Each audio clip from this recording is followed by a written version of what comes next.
KC Laboratory. Sponsored by Emprise Bank. It's the KC Laboratory presented by Emprise Bank. Find a bank that doesn't flag you for holding. In fact, they'll reward you for it. Just don't tell the refs. Earn 1.75% annual percentage yield on your monthly balance with a high-interest checking account at Emprise Bank. Visit emprisebank.com. Member FDIC, our partner in Possible. And I'm appreciative that they've made this place possible for us to talk. By us, I mean my dear pal. Yeah, find him on Twitter at Chief in Carolina. Matt Lane, how are we today? Well, personally, I'm doing well. I am. I had a good time hanging out with you and the entire, KCSN crew and a bunch of people that came out to meetups over this past weekend. But I am a little sad that I missed the KC Lab show on Monday because I was on a flight. But what that means is I was on a flight when we really got to talk real about how this game went. I couldn't share my grievances. I couldn't talk about it. So you know what's happening today, Camp? The gloves, they're coming off. No Chiefs player, no Chiefs coach is safe. This is no longer a safe space. I am sorry. This team, we got to talk real for the rest of the show. This is a little bit of a game preview, but I air all of my grievances yet. So they are going to come out as we go down this game preview piece by piece because there's a lot to talk about. So we're going to game preview, and Maddie is going to go in on some things that are worthy of being went in on. Nothing is safe. Okay. Nobody? Nobody, no thing, no scheme, no coach, no player, nobody, especially players that only play on special teams and have 4 special teams penalties on the year. Chris Lamons. All right, let's go ahead and just start. And, we're going to go 3 storylines on offense, 3 storylines on defense, and we'll see where Maddie takes everything. I'm very excited for this. We got to start on the offensive side of the football, as we always do. And I think coaching, overall, there's probably a lot of introspection being done right now with the coaching staff, what they can do to be better and how they can make this thing work moving forward after an embarrassment against the Bills. What are you expecting here, Maddie? Well, I'm expecting much of the same because we do this same song and dance in the middle of every single season. Teams figure out that if they play man coverage against the Chiefs receivers, but add a bracket, whether over the top or a linebacker underneath or walling Travis Kelce off over the top of Hill, they can essentially lock up every other player on the Chiefs with man coverage. This year, the twist has been teams are just playing either soft cover 2 or 2-man over the top of it. And they're essentially only making sure they keep a safety over Hill. Yes, there's still 2 deep guys, but their attention is on Hill. They're playing these same 2 coverages over and over again. And you know who has not been calling plays to beat it very often? The Kansas City Chiefs. We do this all the time. We ask every year to see more man beaters because the talent on everyone outside of Tyreek Hill and Travis Kelce isn't there. They are not talented enough to beat man coverage. They're not talented enough to do this against these 2 high looks. So please call some man coverage beaters. Call some cover 2 beaters. Like there's plenty that exist on 3rd down. That's all that the Bills were playing. It was a version of either 2-man or they would play cover 1 lurk, which a high safety would spin down and play as a robber. But similar stuff is going to beat both of these. The Chiefs called only about 3 cover 2 beaters on 3rd down all game long. They just never anticipated having to beat it, and I don't know why. I don't know where the offensive game plan is going with this, but that is now 3 losses. And in all 3 losses, you've gotten some combination of 2-man, of soft cover 2, or both that is just not completely flummoxed, because you can look at the offensive numbers, but it's definitely slowed down this Chiefs offensive attack. And on 3rd downs, they've been under 50% on all 3 of those games. And that's essentially where they are becoming very vulnerable on the offensive side of the ball. Well, and, I think, 2-man, or not just 2-man, just man beaters in general. I think Andy's got some good man beaters in his repertoire. We talked about this a lot against, I think we were talking about this against the Ravens. Like he can really do a good job getting running backs out of the backfield, does a really good job getting those kind of guys lost. You would anticipate, maybe some of these secondary weapons, not the Tyreek Hills, not the Travis Kelce's, being able to get some of these guys uncovered with some runaway situations. Mecole Hardman would be a great guy to get snuck out the back door of a mesh play, trying to create some traffic and getting out the backside of a mesh play. But there's a lack of trust right now with all these secondary weapons right now. There really is. And I think that's one of the big problems.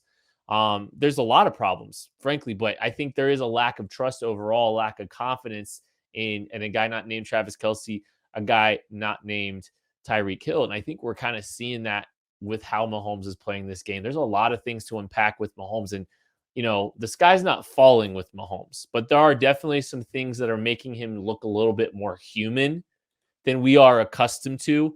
And I think that's storyline number 2. It's the story about around Mahomes. What Mahomes are we going to get moving forward this season? What's going on with him to where he's bleeding a little bit?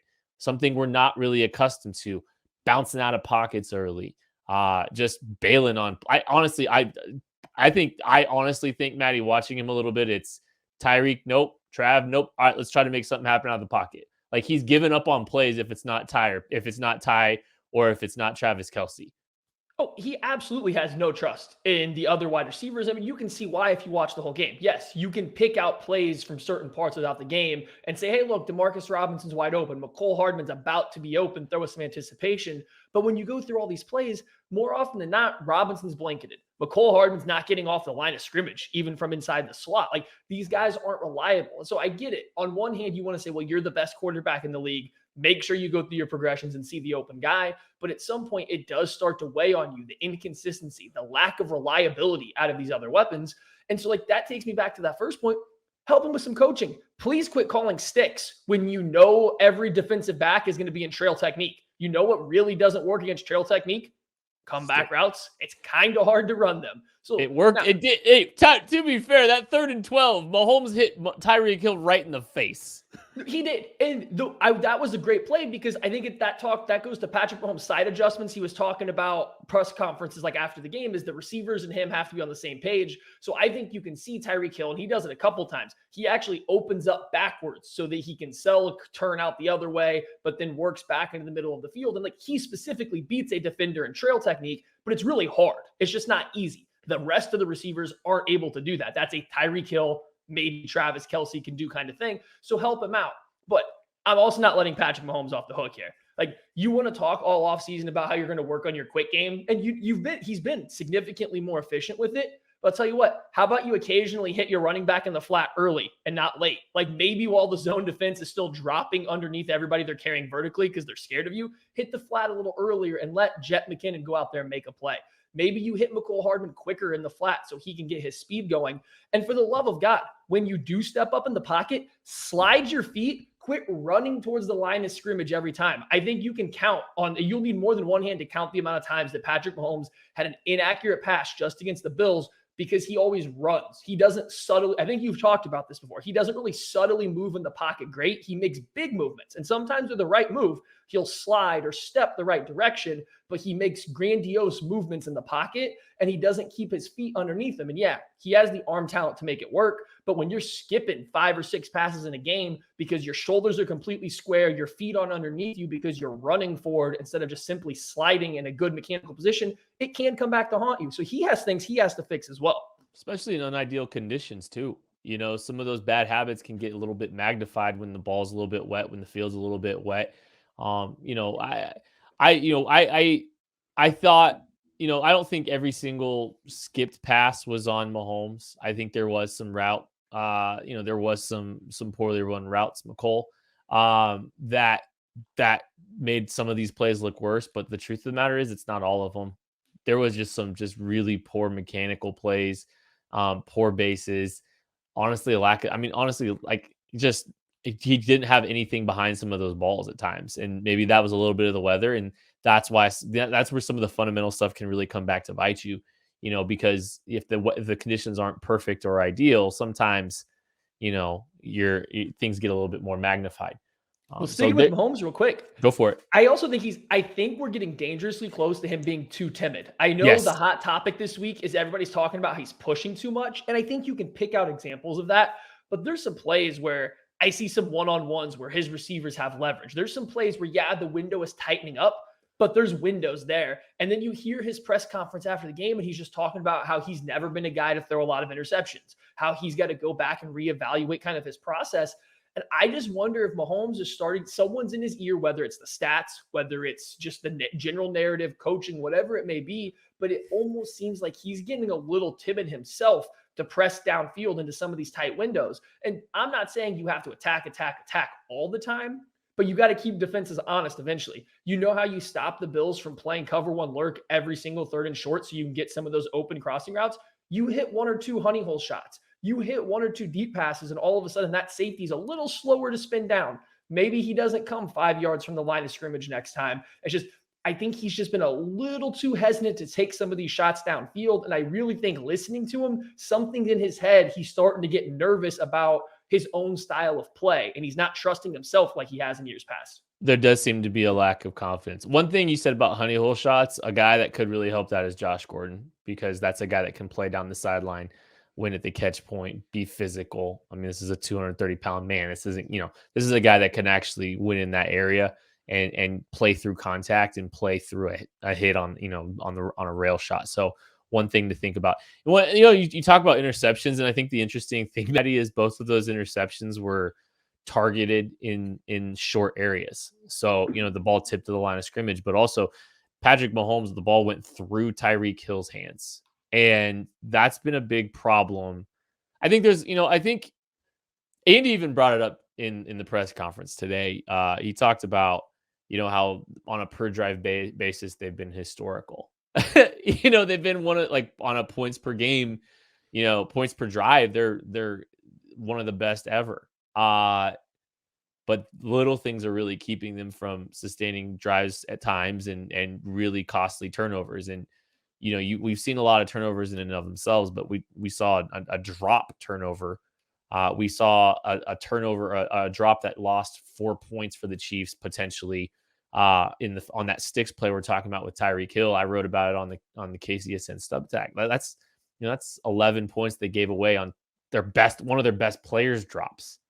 And there's been some really bad ones. With McCole too, on that one play where he didn't flatten out. And that was a different play too. Never mind. No, he flattened out he might have flattened out on the drop, but anyways, there's a lot of focus issues, and that can't continue. That can't sustain, because that's a problem here for this team moving forward. And they got to clean it up against Washington. They do. A football dropping on the football field is never a good thing. But what is a good drop is a Macadoodles dropping to your local neighborhood in the Kansas City area. Guys, Craig's told you about this. I mean, for weeks, for months now. Craig, who looks just like this poster that Kent is holding up if he put on a hat, was smoking out of a pipe, he's been telling you just about their customer service, their selection. He's been to the back room. He's seen everything they have to offer. Anytime Craig tells you about any kind of liquor store, it tells you it's his favorite, that he has to go there, you have to believe him. That means it's the real deal. I can't wait to get a chance to go to one. I would really appreciate it if you're a franchisee in the Kansas City area, if you would help bring one a little bit closer to where I travel into pretty frequently. Because I'll tell you what, I get jealous seeing all the pictures that you guys send us and put on social media and send to McDonald's about you guys getting to go there. I want to go to one. And if I have to, I'll go drive a couple hours to get to one next time I'm in Kansas City, but it would be great if you guys could bring one to Kansas City. So if you're interested, please email Roger at info@macadoodles.com. Talk about franchising one, talk about getting one in the area, anywhere you may be, but especially in Kansas City, because they do need to drop one around there. And hopefully when that happens, the Chiefs will quit dropping the football. Kent, this is getting out of hand. These drops, they're all over the place. I think Patrick Mahomes has the third most yards lost on the year by the drop stat, I believe, is the graphic I saw today. And guess what? He's throwing the ball not very far downfield. That means there's a lot of drops coming on these. Like, the Chiefs are losing a fair amount of yards out of a high volume of drop passes. And you see it. Every week there's a couple drops. Tyreek Hill's getting in on it. Travis Kelce, unfortunately, isn't always the most sure-handed tight end, even though he's great. It's like everybody on this team has a tendency to drop the football occasionally. And right now they're just stacking up. And even worse, so many of them are being tipped and turned into turnovers. They need to eliminate this going forward. If you just take away the drops, this team cuts their turnovers in half almost immediately. Oh, absolutely. And it kind of feels like every big Chiefs loss has drops associated with it. You think about the Super Bowl, a lot of drops. This game here, it got out of hand, 11 points lost because of drops. And that's just not acceptable. And I mean, those two, I mean, I think those two big plays by one of the best receivers in the National Football League, the Chiefs' only legitimate receiver right now, Tyreek Hill, with two big drops that really changed the outcome of that football game significantly. It wasn't the only thing, but if those two plays don't happen, we might be, the game might have gotten a little closer, especially considering the defense kind of shored some things up in that third quarter. They could have made some things interesting there, but they didn't. And this is not a new problem. And this is not something that, at some point, yes, the Chiefs are turning it over at a probably unsustainable rate. And they've played some very good football teams in doing so, but they've put themselves behind the 8 ball significantly. And a lot of things are going wrong for the Chiefs at the wrong time with terrible timing that's led to them becoming 2-3. They got to shore up drops significantly. They just have, I don't know where to start there. I mean, this is some of this basic blocking and tackling stuff. It's just, you've got to really pay attention to the fundamentals. We've talked about, it's the same thing. Protect the football. Catching the football is protecting the football. It's not just bringing in, holding it tight and hoping it doesn't get punched out, which is we talked about. Teams are going to be going for the football, but it doesn't start with the tug. It starts with catching it. And that whole process has to be cleaned up, especially, it's got to start this week against Washington. I agree. I think it boils down to fundamentals. There's fundamental issues on the offensive side of the ball, the defensive side of the ball. Andy Reid's not always been the most structured coach. He has not always had the most disciplined football teams. But at this point in time, it's basic fundamentals such as securing a football before the catch, after the catch, while running, whenever it may be. There's just seems to be a general lack of attention to detail. You talked about it earlier. Routes run, maybe not to the right spot. There's a couple plays I think you could point out, either missed cut blocks, offensive tackles, or linemen just not getting defensive linemen's hands down on quick passes that are forcing Mahomes to change arm angles, leading potentially to a tipped interception at the line of scrimmage. Like, there's basic fundamental things that you learn early on in a camp process that just aren't getting done right now. So drops in ball security, just in fumbles, like that is the first place to start on the offensive side of the ball with stuff like that. Yeah, there's a lot of little things everywhere, and it doesn't make sense because you're just not used to a lot of these little things adding up, but they are, and that's why this team's losing football games. Players to watch against Washington. Who you got, Matty? So I feel like we've gypped people that may be listening to hear about the Washington football team's defense a little bit, and that's my fault. I said that I was coming in here to rant a little bit about the Chiefs. Like, all of our talking points are how the Chiefs can get better themselves, but I think that's really where their issue is anyway. So I will give this little nugget on kind of the Washington football team's defense right now. Their outside corner in William Jackson III and even Benjamin St-Juste, they play pretty well. They're not great. They're giving up some big catches, but overall, if you're throwing the ball at them, you're flirting with fire a little bit. Kendall Fuller's also been solid as a slot cornerback. Where they've been really bad, their linebackers and their safety room outside of Cameron Curl have been atrocious versus the pass. They've actually quite similarly bad to the Kansas City Chiefs. So this is a game that I think Travis Kelce can get loose. I think he needs to. Travis Kelce's last two games, he has 57 yards and 23 yards. The last time Travis Kelce had back-to-back games under 60 yards, 2019, when Patrick Mahomes was not playing. That's not normal. I know teams are taking him away. I also think he's getting a little bit of extra use to help block along the line of scrimmage, but I think the Chiefs need to get him back going again. That's when this offense is at the best, is when it funnels through him and they can use Tyreek Hill to take the top off to get the dynamic plays. So I think this has to be a big Travis Kelce game, not only from the Chiefs side, but that's also where the biggest mismatch against this Washington football team's defense might lie. So I know Jerick McKinnon, he may not be considered the bell cow for this team moving forward. Darrell Williams is going to be a guy that gets a lot of attention, but Jerick McKinnon has more juice than anybody in the running back room. And that was the case before Clyde Edwards-Helaire went down with an injury. This is a guy with some legit speed that can actually get the corner on some of these outside runs. He's got capability in pass protection, or a pass in the passing game, but oh my goodness, is he a good pass protector too? And it's kind of surprising. He's a good blocker. Think about the counterplay with Tyreek Hill, where you don't normally rely on a typical H-back to try to block a linebacker, and he did a very serviceable job doing it, getting out in space. So this is a guy that adds some, he has some skill sets, and the Chiefs need it out of necessity now. And the Chiefs are wanting to get, if they're getting some more man coverage looks, this is a guy that they can sneak out the back door of a play and get free on some rub concepts. But he's also a guy with some home run hitting ability. And I think we need to take a look at this guy this week as a player to watch and moving forward until Clyde Edwards-Helaire does get back, because he does have some legitimate juice and he's got an opportunity here. Because, if he goes out and he plays well, then it's really, it's an opportunity that he could play some more even when Clyde gets back. This is a chance for him to grab more share of this backfield moving forward. He's a guy to watch. All right, defensive side of the football. Time to get to the good side of the field. Yeah, right. Quick, Greg. Hey, they played all right in the three for 3 whole possessions. That's a win, right? They forced three punts three straight 3 and outs, and the Chiefs did nothing. Should have had an interception. Like, that's what everybody asked for. I do like the narrative is the Chiefs defense is so bad, they're so terrible, they cost the Chiefs this game. Like, wait, they did exactly what everybody asked, which was get a couple stops. Like, they literally gave you a couple stops, which is what anybody asked for. Yeah, that's all anyone asked for.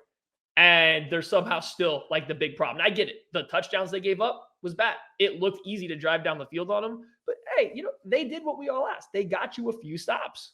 The offense gave up more points in the third quarter than the defense did. So there's that. So, okay, so the defensive side of the football, it was an embarrassing first half, just absolutely egregious, just Dan Sorensen. But second half, they strung some stuff together. But at this juncture, things didn't finish well. There's a lot up in the air. Do we see some kind of shakeups on the defensive side of the football after this week? Because we're 5 games in, they're 2-3. They're about to play Washington. This might be a time to try some things differently. I hope so. I don't know why. I don't know how much longer you can hold off. I get wanting to wait until a bye week to make changes. I just don't know if the Chiefs can afford that like right now. I think anytime you're playing a team that has playoff hopes, which I do think the Washington football team entered the year with, you have to make sure you're trying to win that game, like actively trying to win it. I don't know how you walk into your players' meeting after that game, sit there, look all these guys in the face, these grown men in the face, and say, Dan Sorensen gives us our best chance to win. I don't know how you do that anymore. We've been a somewhat defender of Sorensen just based on he knows what he's doing. He's the safe player. He does the things that they need him to do right now. He's not doing that. He's not. Let Juan Thornhill go out there and make those same mistakes, but do so fast, or as a potential playmaker at this point in time. If you don't want to trust him, give Armani Watts a chance. I don't care at this point in time. Try something else with him, because he is a net negative. And I get that he kind of covers up for poor linebacker play, but hopefully you have a linebacker that can now sub in, and maybe you don't have to push Dan into the box so much. Maybe you don't need that safety net as a tackler as much back deep. I just think you have to make a change sooner rather than later. You absolutely, I think you have to think about it. And I tweeted it out during the game. Dan Sorensen's unplayable. He was unplayable. Yeah, there was nothing discernible that he did well, because he was horrendous in run support. He was one-on-one with Zach Moss in the box, completely whiffed. Lost on a double. Excuse me. Sorry. He, double move in the middle of the field. Lost Austin Knox down the sideline. Tyrann Mathieu, I think I said this on Monday. He's been a big proponent of Dan Sorensen, and he's sitting there holding his arms up all the time about what this guy's doing in the back end of that defense. And that's usually a look only reserved for Charvarius Ward. It really is. It is. There's all, there's just, at this point, there's nothing of value he presents and provides. And so you've got to try something different with personnel. I think, to try to mix some things up. And no, that does not mean Dorian O'Daniel. It will never mean Dorian O'Daniel. I'm sorry. I can't do it. But I think you have to be bordering on losing the locker room by keep playing Dan Sorensen. I really, at least the younger players, like, I know that Steve Spagnuolo and this defensive coaching staff have a lot of respect from Tyrann Mathieu, Chris Jones, Frank Clark, Anthony Hedges, the leaders kind of this defense, but none of those guys are playing particularly well right now. So I don't know how much that carries. And on top of that, I don't know how you convince any young defensive player that Dan Sorensen should be on the field over anybody else. Like, I just don't, you're getting close to losing this locker room by playing a guy that you feel comfortable with at this point in time. Like, I think it's got to be close. I think that could be a fractured locker room too, if the defense keeps playing the way it does, period. So it's a critic. And I think that's why you got to consider shaking things up sooner rather than later, because I think it's getting the critical mass because the offense has largely done their job and the defense hasn't. So that's something you got to really look at. The Washington football team has one of the best wide receivers in the NFL. Terry McLaurin is an exceptional player. He's a top 10 receiver in my book. Yes, I know the Chiefs could have had him. Yada yada yada. Cue the somber music, Tuck. I know. Play it right over all this. I get it. But he's lining up for Washington this week, and he's a big problem. He presents a big problem, and he's a guy that the Chiefs need to make sure that they pay attention to. So he's averaging just a hair under 10 targets per game. Wow. He has 30 more targets than the next highest person on the Washington football team roster right now. Terry McLaurin is going to get the ball. He's going to get it a ton, and they don't care if he's covered. He's usually not, but they don't care if he's covered. They don't care if it's deep, intermediate, underneath. They are going to get him the football. He mostly lines up out wide. They will take some shots. They will get some matches with him in the slot, but he's going to be going up against Charvarius Ward if he can play in his first game back. That scares me. He's going to be going up against Mike Hughes, who's still getting playing time somehow on the outside. That really scares me. The best bet's Rashad Fenton, but I don't think I like Fenton on the outside. I think I've got that question a few times this week. I think Fenton played pretty well. He's a physical corner that plays well on the outside. I just don't think he has the athletic profile to keep up with the receiver like Terry McLaurin. It's like I don't feel great about that matchup either. I don't like the Chiefs matchups with him. Their best player to cover him is L'Jarius Sneed, and we know the Chiefs aren't going to follow him around. Sneed will play majority of his snaps in the slot again, and that's not where McLaurin goes. So what are the Chiefs going to do? Who's going to be helping on Terry McLaurin? Because they better have some kind of help all game long. You shut down him, and you pretty much put a big stop to that passing offense. Well, make no mistake about it, Taylor Heineke is going to force some targets into him. So you do have, like, what to Maddie's point, it's not just like, hey, he's a very good player, you need to pay extra attention to him. It's, hey, it doesn't matter if you pay extra attention to them. For Washington's offense to have some success and have a chance at winning this game, they have to force some targets in. Taylor Heineke has to take some chances, and when he's taking chances, he's going to be trying to target Terry McLaurin. He's that good of a football player. And so everything, I think a lot of this revolves around him. And like you said, Maddie, 10 targets a game. That's a lot. That's a lot of targets. So he's a guy you've definitely got to lock up. It's going to be interesting to see how the Chiefs do that, but they're going to. If you see him running free a single time in this game, like I will tell you right now, if you see Terry McLaurin running free downfield from a blown coverage that multiple eyes on him, you can tweet at me, fire Spags all you want, and I will retweet every single one of them. I have defended Steve Spagnuolo this entire time, and I'm not saying it's going to be his fault, but there should be no way coming out of into this game that every secondary player, everybody on that defense should have an idea of who Terry McLaurin is and where he is every single snap. Find him, keep eyes on him. If he's ever running free, that's a coaching staff problem at this point in time. I don't care which player blows the coverage. The coaching staff has to instill that in their head. He is their passing offense. Yes, 100%. It is 100% their passing offense. I will say at some point we do have to stop blaming the players. And I've been a very big proponent of the players, but if that keeps happening, like if there's a disconnect that starts somewhere beyond the players, if it continues, if some of the things that we're continuing with coverage bust, it's inexcusable. And so, it's the players until it's not, and we're very quickly approaching it's not the players. Get the frequent flyers off the field. Get the same guys that do it the majority of the time off the field. Well, and I that's what I kind of said last week. It's like, I'll defend some of the stuff Steve Spagnuolo is doing schematically, and I will blame just talent, and I will blame the players themselves. But some roster decisions, if they fall on Steve Spagnuolo, at some point, Dan Sorensen is just, he's unplayable. He is. So whatever Juan Thornhill did, just forgive him and move on.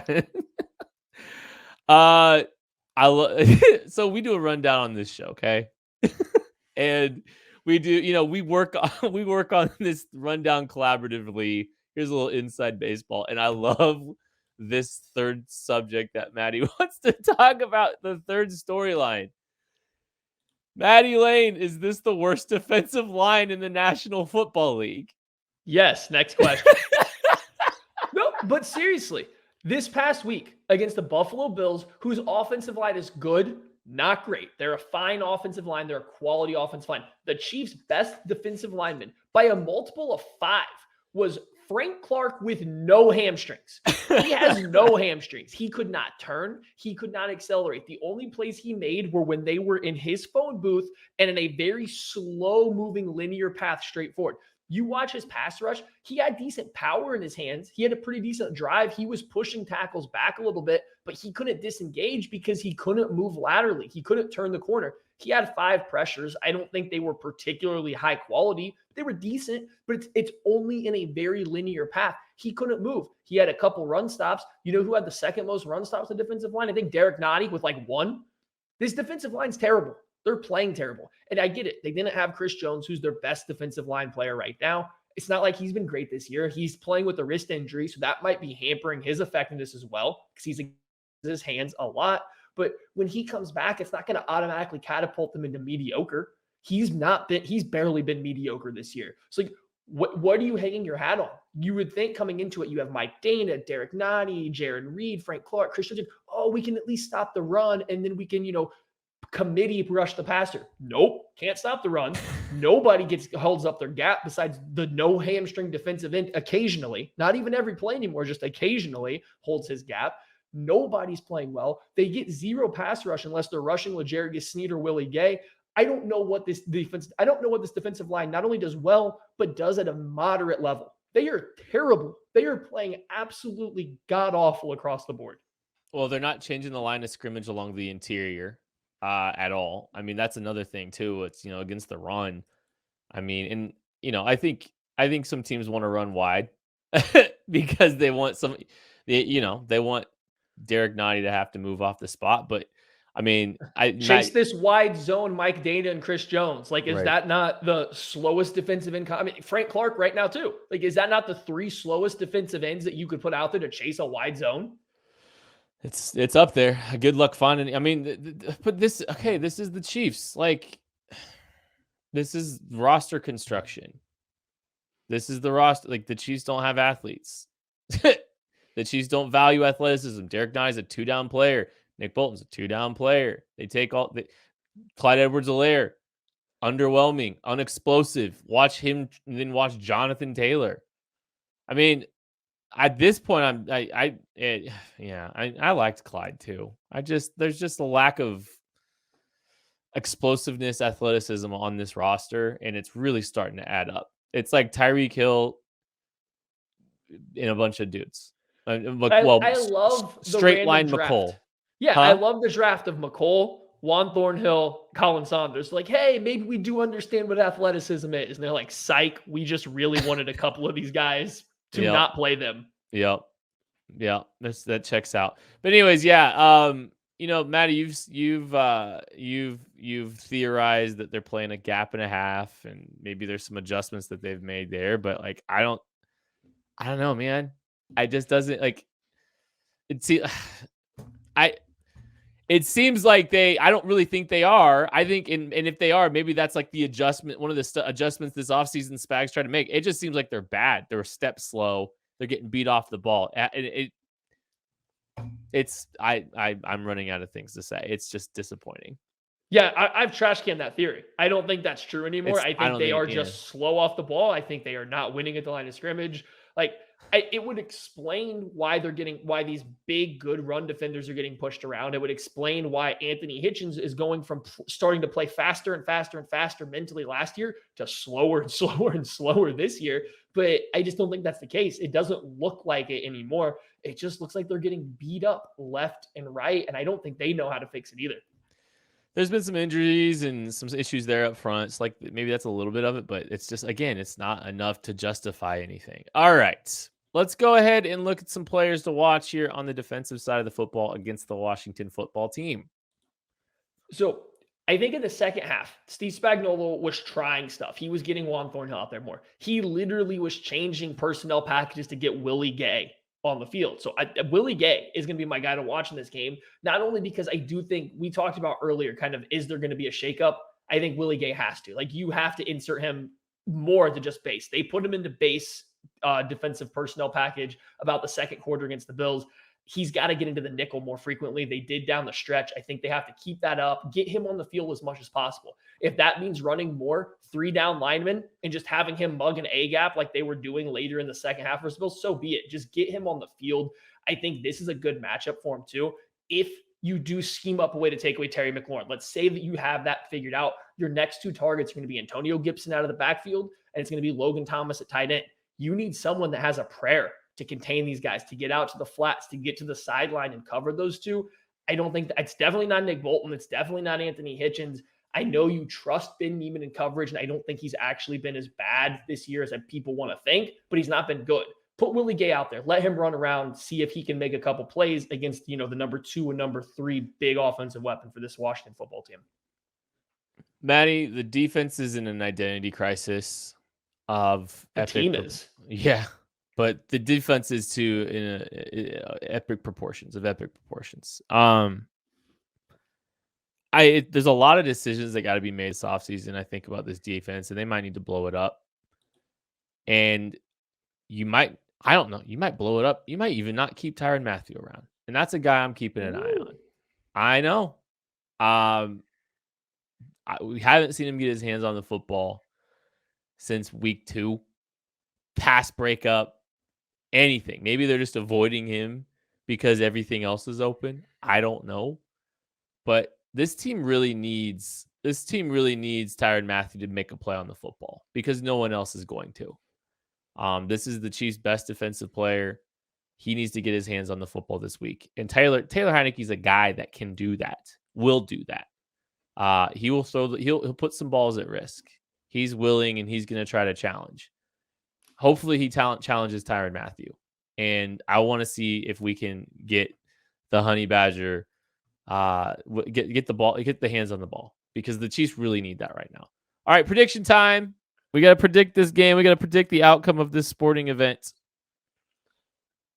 Okay.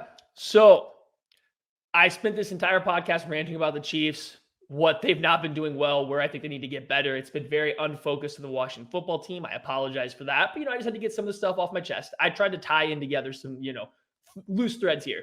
I'll be candid. I don't know how many people are really looking forward to the Washington game as much as they are just looking at the outlook for this football team anyway. Sure, so I get that. It's fine. I felt all day. The Chiefs. The Chiefs should be looking forward to this game to get right. They need this game to get right. And it's going to happen. I think it is going to happen. I think, especially on the offensive side of the ball, I think you do see a pissed off team. I think you see a team that comes out knowing what they want to do. They come out with a playoff level game plan finally.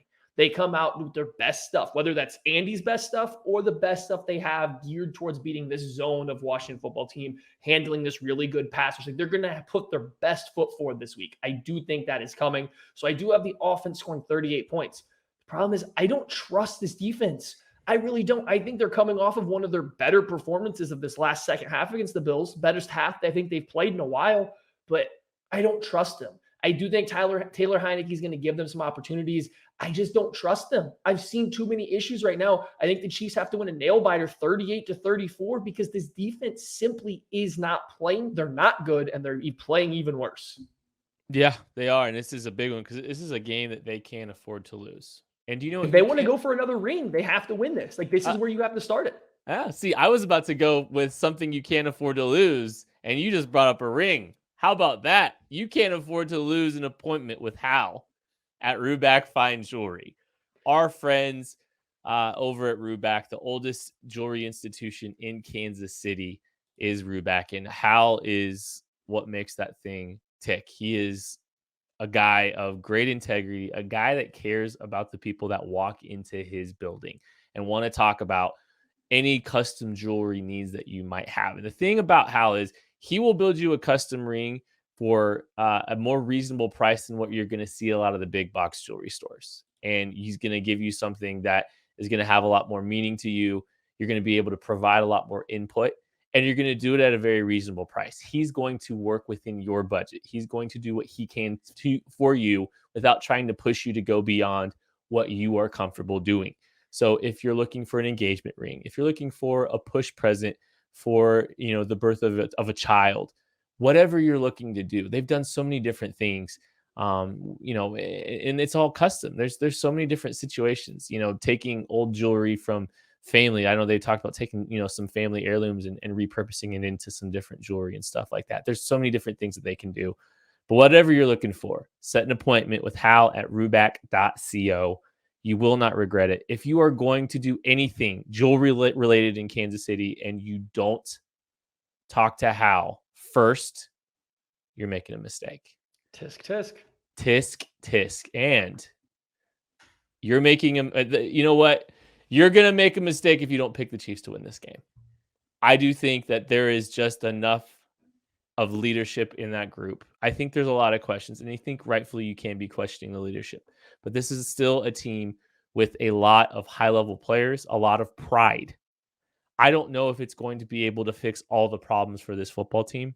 I do think that they will work to get it right this week. They've been humbled. They've been humbled time and time again. The issues are identifiable in a lot of different ways on the offensive side of the football. Protect it. Catch the football. Tuck the football. Hold on to the football. That formula in and of itself, the Chiefs are 4-1. Just the truth of the matter. The margin for error was some, lack of being careless with the football. I think they clean that up this week. I think the Chiefs win the turnover battle this week. I think Tyrann Mathieu gets his hands on a football. I think the Chiefs protect the football, and that's enough to get away from Washington with a 31-24 victory. That is going to do it for the KC Laboratory. Thank you so much to Emprise Bank for all they do. Thank you so much for watching, listening, wherever you're consuming this show. We're going to talk to you Monday after a Chiefs win, getting to 3-3 after beating the Washington football team on the road. It starts now. It starts right now. We'll catch you later.